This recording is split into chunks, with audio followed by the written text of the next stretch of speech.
समय और ब्रह्मांड आपस में इस प्रकार जुड़े हुए हैं जैसे प्रकाश और परछाई। जिस प्रकार प्रकाश के पैदा होने से परछाई का जन्म होता है, उसी प्रकार ब्रह्मांड के अस्तित्व में होने से समय का आभास होता है। प्राचीन काल से ही लोग समय को जानने की कोशिश करते आए हैं और समय के बारे में अलग अलग परिभाषाएं देते आए हैं। अरस्तु का मानना था कि समय गति का एक प्रभाव हो सकता है। गति धीमी या तेज हो सकती है, लेकिन समय नहीं। न्यूटन के हिसाब से भी समय पूरे ब्रह्मांड में एक जैसा चल रहा था, लेकिन अल्बर्ट आइंस्टाइन ने अपनी थ्योरी ऑफ रिलेटिविटी में समय की परिभाषा को ही बदल दिया। अल्बर्ट आइंस्टाइन के अनुसार तो समय महज एक इल्यूजन यानी एक भ्रम है। अल्बर्ट आइंस्टाइन के अनुसार ब्रह्मांड में समय की चाल हर जगह एक जैसी नहीं है।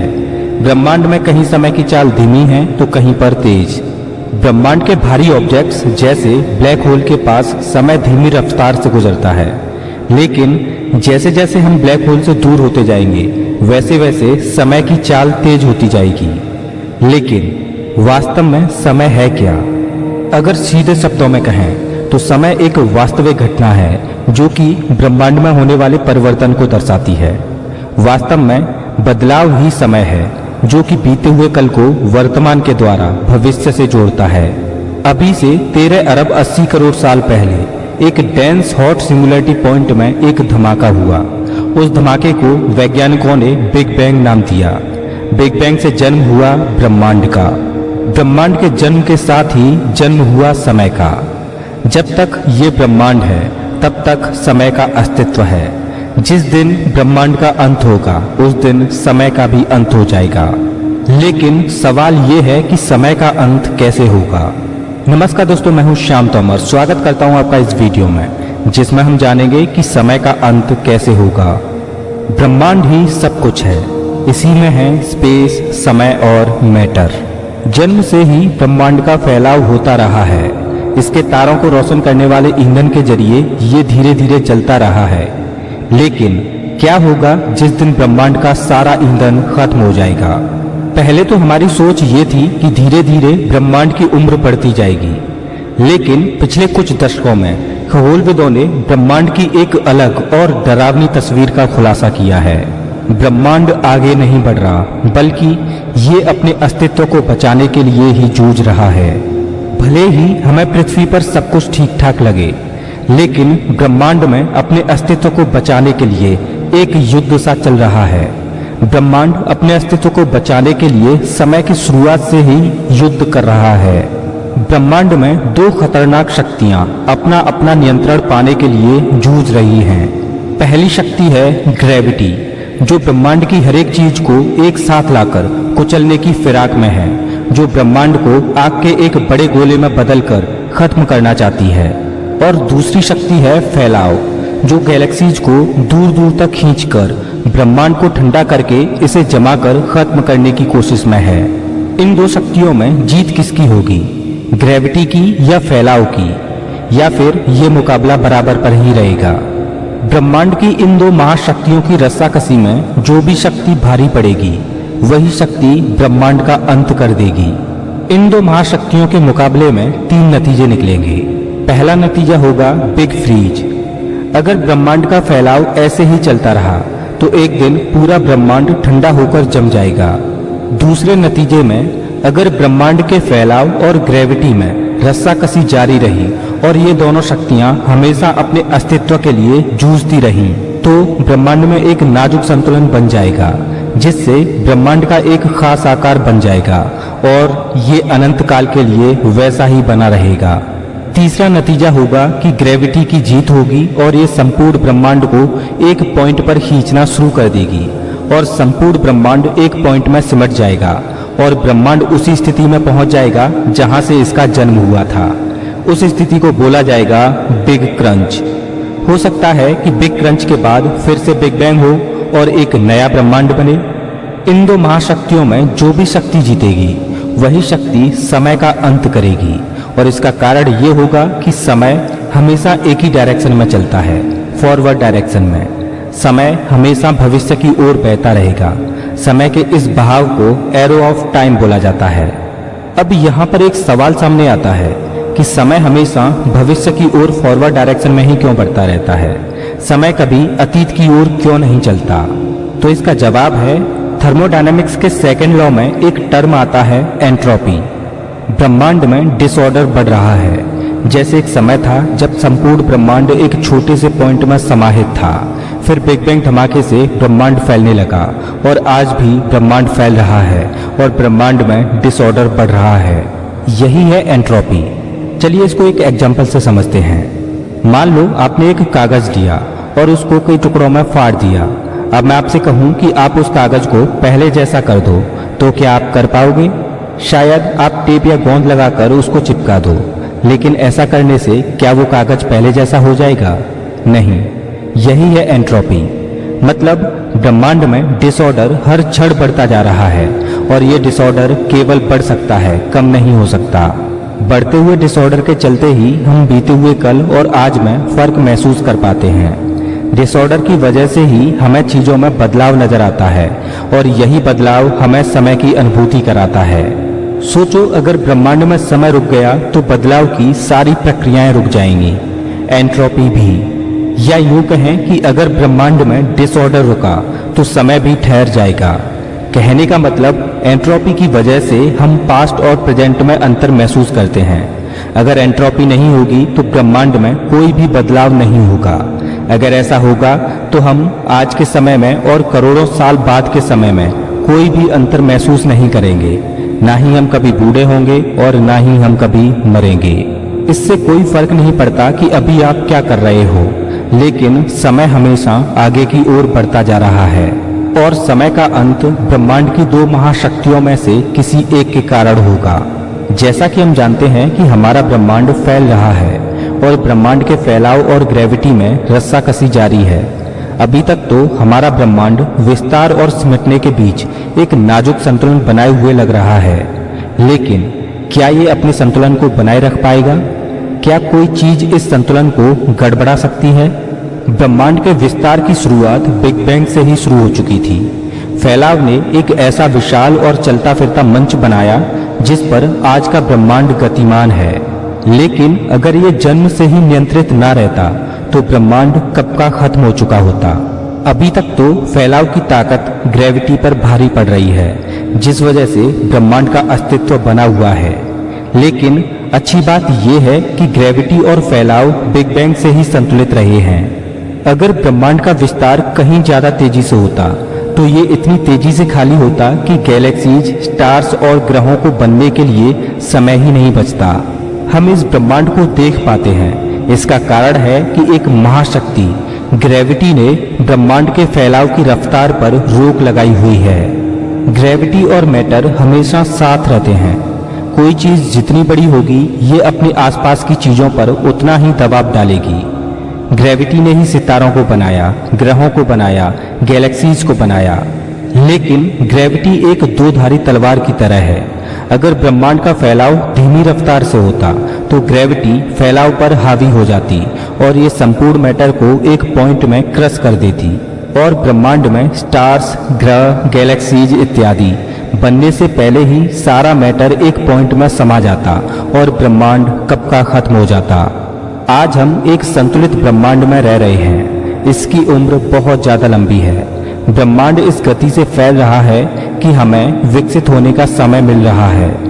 ग्रेविटी और फैलाव की रस्साकसी की वजह से ब्रह्मांड 13 अरब 80 करोड़ सालों तक कायम रहा है।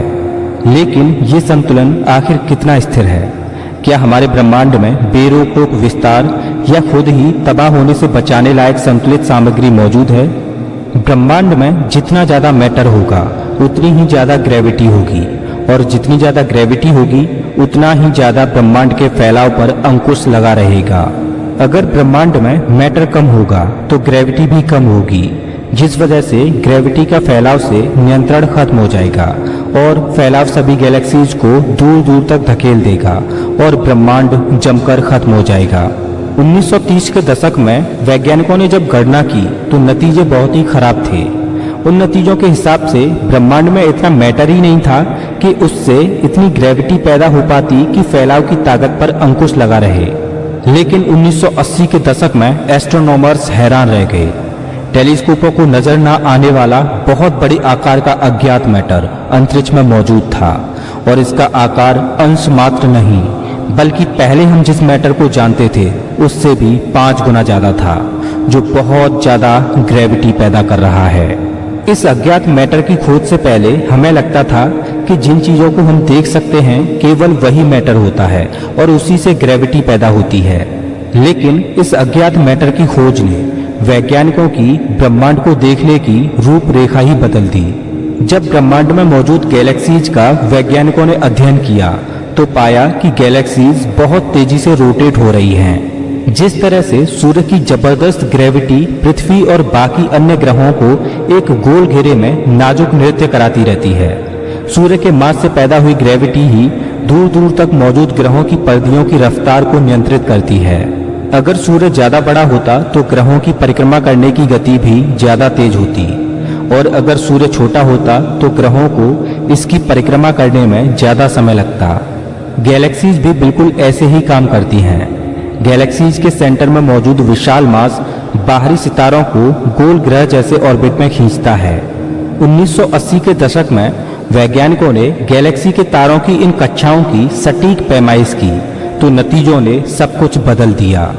गैलेक्सीज के केंद्र में जो विशाल सुपरमैसिव ब्लैक होल्स थे उनमें भी इतना पर्याप्त मास नहीं था जो गैलेक्सीज को इतनी तेजी से रोटेट करा पाता।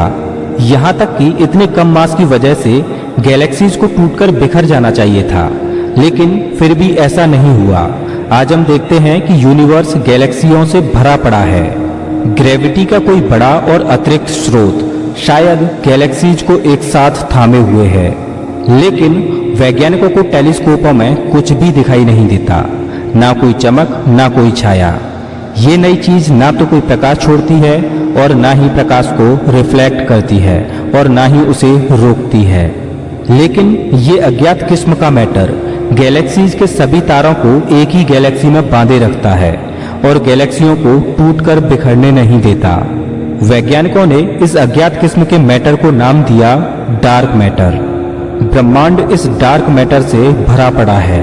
सामान्य मैटर से इसकी मात्रा 5 गुनी है। डार्क मैटर ब्रह्मांड में बेहिसाब ग्रेविटी पैदा कर रहा है। वैज्ञानिक डार्क मैटर के आधार पर ब्रह्मांड के अंत को प्रेडिक्ट करने लगे। वैज्ञानिक मानने लगे कि किसी दिन सामान्य मैटर और डार्क मैटर से पैदा हुई ग्रेविटी ब्रह्मांड के विस्तार को रोक देगी और ग्रेविटी फैलाव पर भारी पड़ेगी। फैलता हुआ ब्रह्मांड फिर से सिकुड़ने लगेगा। सभी गैलेक्सियां एक दूसरे के पास आती जाएंगी और आपस में टकराकर मर्ज हो जाएंगी।